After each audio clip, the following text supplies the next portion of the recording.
जिल्ह्यातील खेडमध्ये नगरपरिषद निवडणुकीआधी महायुतीतील नेत्यांमध्ये वाकयुद्ध रंगल्याचं पाहायला मिळतंय। इथे एका विशिष्ट पक्षाची सत्ता दुसरा पक्ष पुढे जाऊ नये यासाठी प्रयत्न होतात असं म्हणत भाजपच्या वैभव खेडेकर यांनी योगेश कदम यांना टोला लगावला। तर वैभव खेडेकर यांच्या वक्तव्याला जास्त महत्त्व देत नाही असं योगेश कदम यांनी म्हटलंय।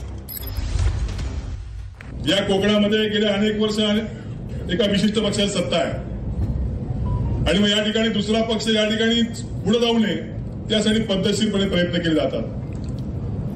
परंतु आपलं लक्ष विशेष करून या कोकणावरती आहे। या विधानसभेतला कोट्यावधीचा निधी गेल्या 10 वर्षातला आपण दिलेला आहे। या जिल्ह्यामधल्या वेगवेगळ्या भागांमध्ये विधानसभेमध्ये भरभरून निधी देणारे हे आपले नेते आहेत, परंतु त्याचं श्रेय मात्र दुसरे घेत होते। वैभव खेडेकरांच्या वक्तव्याला मी काही जास्त महत्त्व देत नाही मी वैभव खेडेकरला महत्त्व देत। आज मी पुन्हा एकदा तेच सांगेन, विकास कामं करत असताना आज आमदार म्हणून माननीय एकनाथ शिंदे साहेब मुख्यमंत्री असताना त्यांनी देखील भरघोस निधी आम्हाला दिला आणि सगळ्यांनाच दिला। त्यानंतर आज देवेंद्र फडणवीस साहेब मुख्यमंत्री असताना त्यांच्या नेतृत्वाखाली आज आमच्या महायुती सरकार काम करते। आज तेही आम्हाला विकास कामं मंजूर करून देत आहेत।